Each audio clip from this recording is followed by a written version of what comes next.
The Civic Circle is a youth-led podcast by the Bucks County Beacon tackling politics and policy from a Gen Z lens. I'm your co-host, Sarah. I'm Mallorie. And I'm Alexandra, and we're all students from Bucks County, Pennsylvania, chatting about activism, advocacy, and all the political happenings affecting our generation today. We're focusing on PA politics and want to serve as a call to action for all young people to get involved in the civic process and demand change.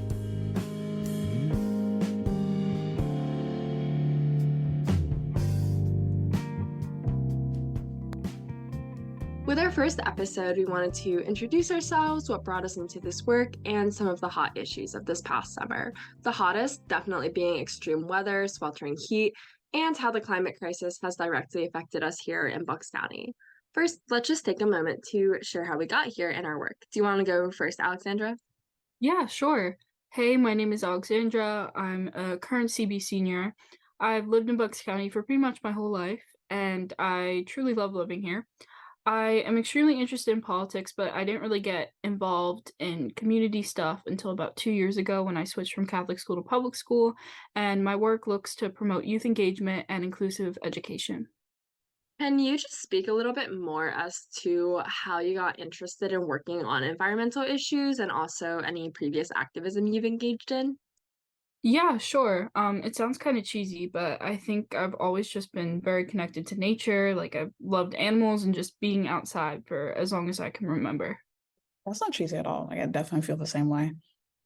Yeah. And also like talking about my previous activism, something that I did recently was have a concert with an organization that I'm part of called Bucks Liberation Coalition. And the concert basically raised money for this organization called Seeing Sovereignty that's Indigenous led, and it looks to combat climate change with the safety of Indigenous people and other marginalized groups in mind, it's a great organization. Check it out. But yeah, it was a really great community event, and we were honored to raise money for them. That sounds awesome. I'm really glad to hear that youth activism is still strong in Bucks County. It was such a pillar of my experience growing up there. Do you want to go do you want to go next, Mallorie? Sure. So I am Mallorie. I'm a Council Rock South alumni. I'm a current student at Temple University. Go Owls. I'm Haitian American and originally from New Jersey, but I think I've really grown up and become the person I am in Bucks County, honestly. It was an amazing place to grow up. I think it shaped me. And as for my environmental connection and activism, my family's from a country that is, constantly facing environmental issues, hurricanes, earthquakes, anything, you name it. So I've basically had a lifelong passion for repairing environmental crises from birth and addressing the social issues that come along with them, like aid to certain countries that may not receive them because of where they are in the world. And I've done this through the environmental club at my school or raising funds for the earthquake relief in Haiti. Whoa, that's so cool. Could you tell us a little bit more about the club or? Sure. So I was in it since my freshman year. It's called the Environmental Action Club. We covered any topic basically surrounding the environment in school and out of school. We planted trees in Tyler State Park. We have this thing called the Fall Fest in my school where kids and clubs will come and sell stuff. And we chose to make beeswax balm with wax that we got from local vendors. And it was used for basically anything you could think of, hand balm, lip balm. We went crazy with it. It was so cute and fun. And we range from topics that I think were very serious in the school to things that could just teach kids and kids of our age and younger about the environment. So we had fun with it. Sarah, would you like to speak about yourself a little bit? Yeah, sure. Hi, I'm Sarah. I graduated from CB East in 2021, and I'm currently studying at UNC Chapel Hill. And I've grown up in Bucks County, basically spent my entire youth there. Last summer, or this past summer, I moved to DC, and it was just so hot. Temperatures were nearing 110 degrees, and there was wildfire smoke for a very large period of time. So while I don't feel like, while I wasn't in Bucks County when a lot of things were happening, I was still very aware of them, being on the East Coast. I'm so sorry you had to go through that in DC, but what kind of work did you do while you were there? Yeah, so I was interning in a congressional office on Capitol Hill. And something about the Hill is that it's just like its own little world, and some of the crises that the politicians there decide to focus on just kind of take up our entire like time and space there. So I started my internship at the very height of the debt ceiling debate, which was obviously super important. But then the Hill decided to focus on their own little niche issues, such as the gas stove debate, which, to be fair, it's partially environmental, but it definitely was not driving most of the damage that we saw from extreme weather events this summer. I'm not gonna lie, I'm not super looped in on the gas stove debate, so could you expand a little bit more on that? Yeah, sure. So a lot of nonprofit and advocacy groups had recently kind of conducted some studies that found that gas stoves are bad for our breathing and they release methane and other pollutants, which is obviously bad for the environment. And President Biden has been very big on working on the climate crisis and his agenda, and he basically proposed a federal ban on new gas stoves, which kind of manifested itself into congressional bills.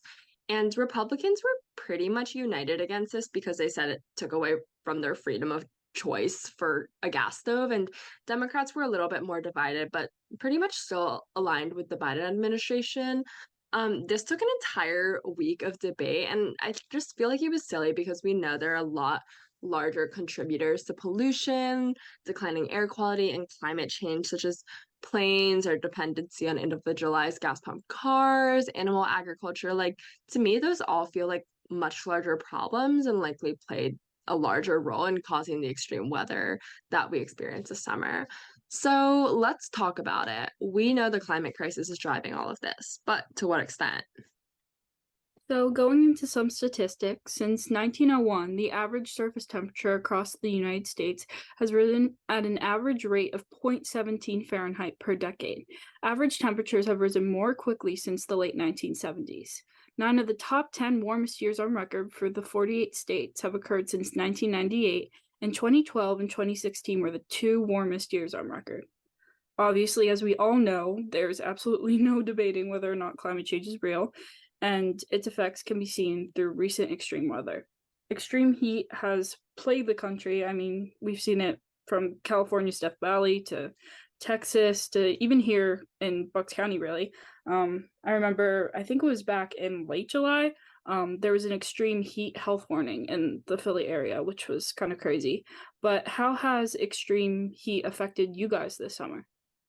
Yeah, going back to my experience in DC, I just remember it being so hot. So my office had it opened up to the roof balcony. We were on the top floor. And earlier in the summer, we would just go outside and look at the skyline and have lunch outside. But by like mid-June, when the wildfire smoke started blowing in and temperatures were like 110 degrees, this was impossible. And I think I felt a little bit more shielded than normal because I was inside all of the time at work, but DC is in a swamp, so we definitely felt it when we were outside.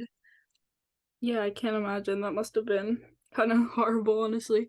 Um, in addition to extreme heat, arid conditions have allowed wildfires to burn longer and wider, and these fires, as we know, have claimed lives and businesses, habitats. Unfortunately, a recent example of this can be found in Maui, as we've seen. I believe it was like a week or two ago. It was in Lahaina, and basically, the whole town was decimated by wildfire in like a day, which is absolutely insane. It's believed that some non-native grasses may have contributed to the fire's ability to spread as quickly as it did, which definitely serves as a reminder of the way colonization has contributed to climate change. Devastatingly, I believe around 115 people passed away the last I checked. And the three of us offer our sincerest condolences to everyone who has been affected by the fires in Lahaina, and truly hope that the people receive the funding that they need to rebuild their community. Unfortunately, it was not too long after the fires until people started making up conspiracy theories about what really happened. Theories range from the idea that the fire was started by Chinese space lasers to the claim that billionaires like Oprah set the island on fire so that they could buy the land. Mallory, how do you feel about some of the media's willingness to blame what happened in Lahaina on anything but climate change? I just find it very frustrating. It sort of reminds me of what Sarah was talking about when it came to the gas stove debate and how people blame the smaller things rather than blaming the bigger things like corporations or politicians or letting these corporations get by with some of the things they've done to the environment. I don't think consumers should be blamed, or people who are living on land should be blamed for things they're absolutely no control over. The media's willingness to blame Lahaina on anything else but climate change, I think, is just another example of that. Just pointing the finger in a different direction, and to point it towards people who had absolutely nothing to do with it is just crazy to me. Yeah, I completely agree. In addition to arid conditions, warming water has also been a problem. As we know, ocean water warms, and then sea levels rise, and this has led to an 8-inch increase in the past 150 years. In addition to this, as temperatures rise, hurricanes have becoming more and more powerful, which is pretty relevant right now, as we've seen in California. Scientists say that as climate continues to warm, hurricanes will not only become stronger, but intensify faster, which is quite scary. And as we know, the consequences of climate change are really all around us. Yeah, I mean, speaking of the hurricane in California, it's kind of similar to what's happening in Hawaii or Maui, where people are just not prepared for these extreme conditions. Like places all across the country are not built to withstand the weather they're getting now. They're built to withstand the type of weather that they get typically. So, like in California, there's not typically rain, at least in August time, like with light rain, places like Melrose and popular streets in LA get flooded. So, if a thing like a hurricane happens there, people are basically going to be stranded without any proper protection, just like in Maui, where they're not expecting fires to just plague the entire island, or where they're not expecting some place like, I guess, Bucks County, where we're not expecting something like an earthquake to happen. It's just as the climate crisis continues to build and we keep getting weather that we're not accustomed to, we're just going to see the effects happen in, say, 10 years and see what our infrastructure is going to look like. Yeah, for sure. And just to go back to the East Coast, let's talk about the wildfire smoke from Canada because it was actually crazy. And we had this happen the summer before too with the smoke from California. And it's just terrifying that this is kind of becoming this normalized pattern where we can have this borderless smoke come and make our air quality some of the worst in the world. Yeah, did you see what happened in New York? Yeah, it was actually crazy. I mean, New York is only 2 hours from us, and the city was just, it had completely orange skies, and it was just something out of a horror movie. Even in DC, I don't think I could go outside for a solid 2 weeks without wearing an N95 because it literally hurt to breathe. Yeah, the conditions in New York were, I don't know, like crazy. My cousin, he works in the city, and he sent a picture of the skyline to our family group chat, and oh my God, it looked basically like apocalyptic. But when the smoke first drifted down here, honestly, it was kind of jarring. Like I went outside to try to see what was happening. My nose started burning after a few minutes, and also my backyard is usually like full of the sounds of wildlife. But it was basically quiet besides a few crows, which made it feel kind of eerie. Yeah, for sure. So, just for a little bit of background, when the smoke started drifting into the US, there were over 165 wildfires burning out of control in Canada, with 116 of those in Quebec.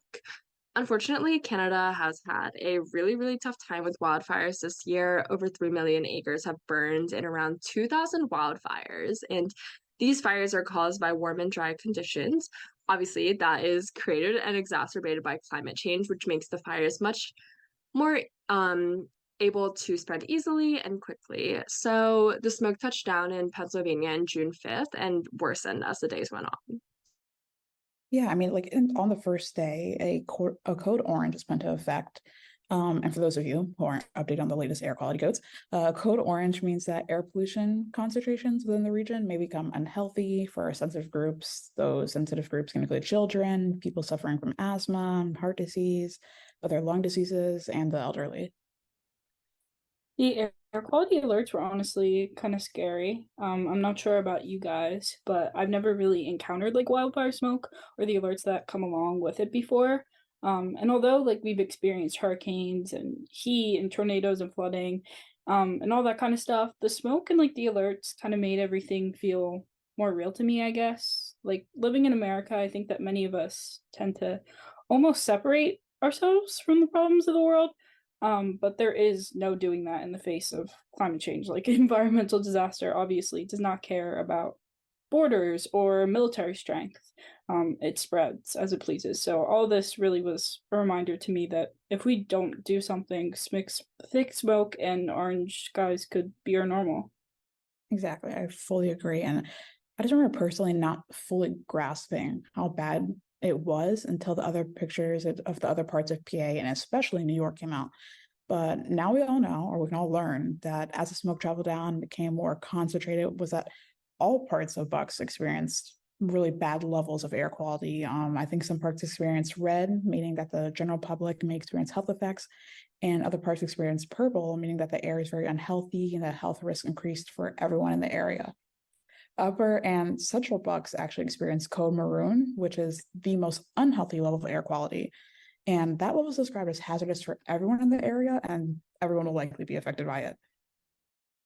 Yeah, there were so many illnesses that came from the wildfire smoke too, like headaches, eye and sinus irritation, fatigue, difficulty breathing, which I mentioned above, and so much more. I mean, we were getting warnings on our phone to absolutely not go outside at all unless it was necessary. Like, I couldn't even go out and walk my dog.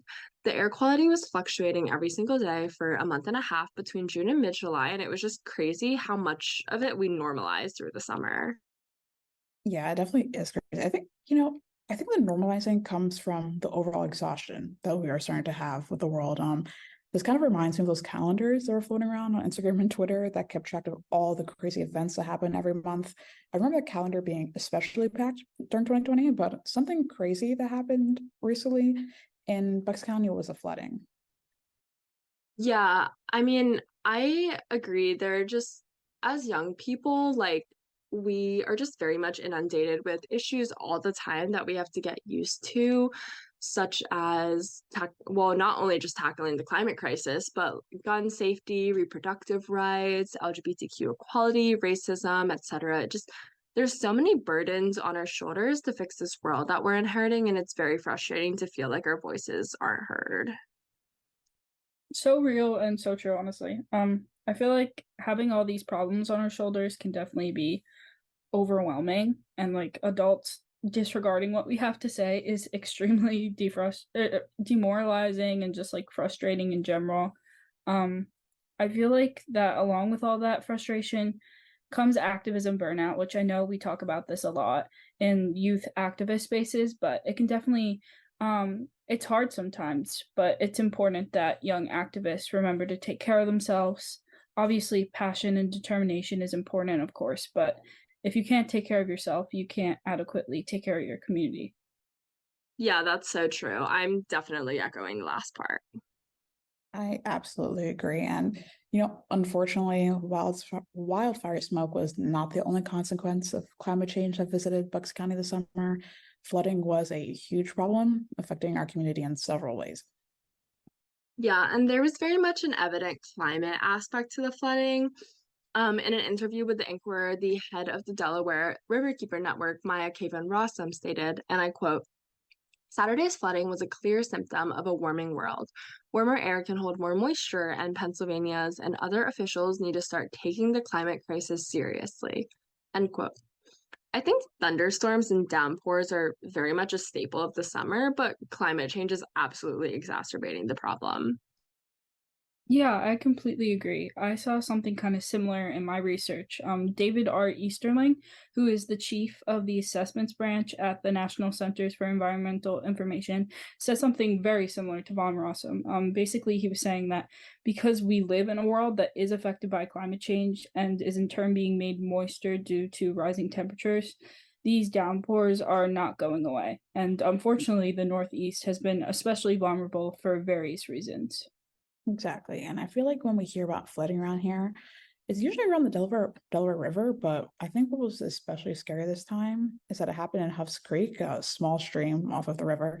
And seeing the deadly flooding just keep getting closer and smaller is sort of just a reminder of how climate disasters are just going to keep happening in unusual places, including near our homes. And to get back to the creek, the small width absolutely played a role in the disaster. I mean, Sean Reed, who's a hydrologist who works at the Middle Atlantic River Forecast Center, said that the narrow streams are more likely to slosh over than larger bodies of water like the Delaware River. And I do remember being under flood watch warning that day, and along with all of Eastern PA and New Jersey during that Sunday. Yeah, I'm pretty sure the flash flood warning started at like 5:15. At that point, 2 to 3 inches of rain had already fallen, and it was pretty scary, honestly. The water level in my backyard rose extremely quickly, and it was so high that you couldn't even see like the forest floor, which was kind of crazy.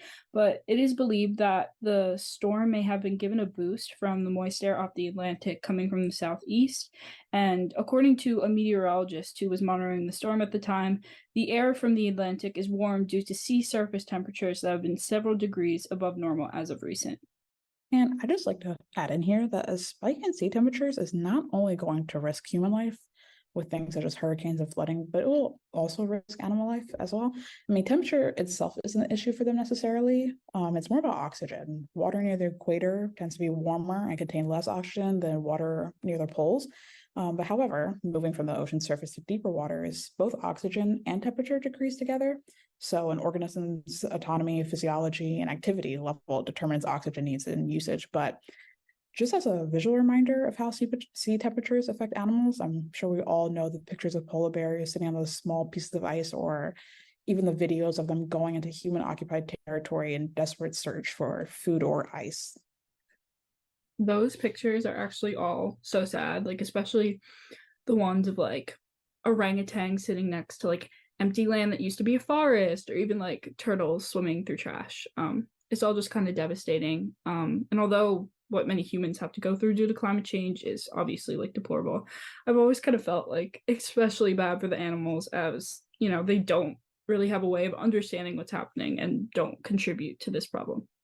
Yeah, for sure. I agree with that too. And just to go back to the flooding, so the Federal Emergency Management Agency, FEMA, had ironically actually just commended Upper Makefield, where the floods were happening, for their flood mitigation projects. But I just feel like nobody was really prepared for a flood of this magnitude. So Upper Makefield contextually has historically been flood prone, and it was one of only five in Philly's neighboring counties that participated in the Community Rating System, or CRS, which is a voluntary program led by FEMA that gives a discount on flood insurance premiums. So obviously very flood prone. And it's worth just noting the background of flood insurance. Back in 1968, the National Flood Insurance Program was created for anyone who was buying a home in a flood zone with a federally backed mortgage. But there was just criticism that this program ultimately resulted in more development in floodplain regions. On the other hand, some advocates state that flood insurance is definitely risky, but still beneficial. What's your personal opinion on it? I mean, personally, I feel like a lot of this comes from ego. Humans just often build in places where I feel like we shouldn't, such as right on the coast or right on a cliff. And with the rising damage from climate crises, it just seems like there's so much time and energy wasted in trying to protect these places when nature was actively giving us signs not to build there. I think instead we should focus more on efforts to prevent the climate crisis from worsening, or just invest. Like, I just don't think we should be investing as many federal dollars as we do into protecting or creating insurance for houses that shouldn't have been built there in the first place. What do you guys think? I pretty much agree, I think. I will say that I do kind of understand why some people may build homes or like establishments on coasts or cliffs, just because someone might have like a familial tie or cultural tie to the land, like indigenous people who may live on like a coast or cliff for such reasons. Yeah. Yeah, and I agree. Indigenous people are definitely facing much larger impacts from the climate crisis when they've done nothing to contribute to it. Actually, recently I read an environmental essay book. It was called Braiding Sweetgrass, and it was written by an Indigenous author. It was just a very eye-opening book to see how Indigenous people work with nature to create harmony, while in our current capitalist society, it feels like we're often working to overpower nature. That essay sounds interesting and powerful. I'd love to read that. Yeah, me too. Um, Going back to Sarah's point about coastal homes being swept away, I do agree that we shouldn't be wasting money on insuring these homes when like the funds obviously could be used more responsibly. at the end of the day, not a single one of our houses is more important than trying to prevent the climate crisis from worsening. I think that we can all agree with that. And if, or really when, the climate crisis does get worse, I mean, we won't even have houses to care about. Exactly. And along with the climate crisis, as a result of the storm that happened in Bucks County, at around 5:30 on that Sunday evening, victims were swept away in the flooding, and all 5 of the known dead died from drowning. 3 victims, Enzo DiPerio, 78, Susan Barnhart, 53, and Catherine Selly, 32, were found the following Sunday, and Hugo Love, 64, and Linda DiPerio, 74, were recovered that Sunday. As of today, there are still 2 children missing from the flooding, but search efforts are still ongoing. Yeah, wow. Hearing about these people in our community who have lost their lives to extreme weather is truly heartbreaking, and we send our deepest condolences to their loved ones. Absolutely. To wrap up, it's worth noting that these crises aren't normal. Like Ali said earlier, climate change is real, and while we're feeling its impacts at a drastic and heartbreaking level in our own community, this problem is really just going to keep getting worse as we continue to not take action. We need politicians to sponsor and pass legislation that address warming temperatures and extreme weather that we experienced not only this summer, but last summer, and likely the next one too. Exactly. And I know that as of now, there are bills in the PA House that are trying to be passed, one being the codification of the Environmental Justice Advisory Board. I know its prime sponsor is Representative Malcolm Kiana, who also went to Temple University, by the way. The purpose of the bill essentially is to, I guess, make a board that would sort of go over the concerning and existing regulations and policies that affect and impact the environmental health of communities. The board would consist of members of traditionally burdened communities, as well as environmentalists, academics, and members of regulated entities and industries. To help address this issue, I think the board would be introducing legislation that will codify the board into Pennsylvania law. So taking that step would essentially have them, I guess, represent us in a way that is, in a way where they don't have to ask anybody. They would be there for us and by us. Yeah, that sounds really powerful. And I think the time to improve our environment has not only come, but it's been here for a long time. I completely agree. I mean, this issue has been growing for decades, and ignoring it will not stop it. I mean, if anything, would only worsen it.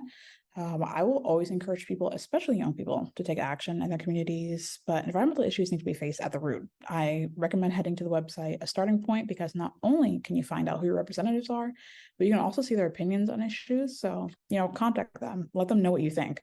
I used to be so scared to reach out to elected officials. So I'd like to remind you that they're supposed to be there for us. Remind them.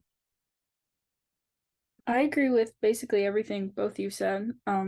Like Sarah was saying, climate change is real, and the extreme weather and destruction it cultivates is not whatsoever normal. But I think it's important to point out that when talking about climate change, I feel it too sometimes. It's very easy to become cynical about our future. And although it is limited, we still do have time to change what lies ahead of us. As young people, I think it's very important that we don't stay silent about climate change, that we're out there educating our communities, organizing, talking to our politicians, staying passionate. The 3 of us would like to show our gratitude to our local journalists today, as most of the information utilized in today's episode is accessible to us because of their research and hard work.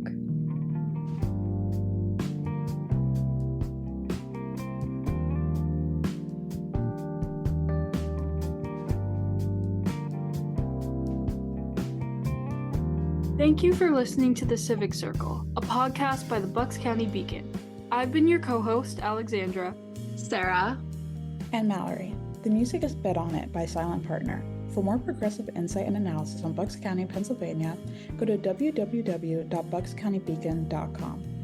don't forget to join us for our next episode on the importance of school board elections, especially with the races heating up in Central Bucks. Follow @BucksCoBeacon on Twitter for more updates.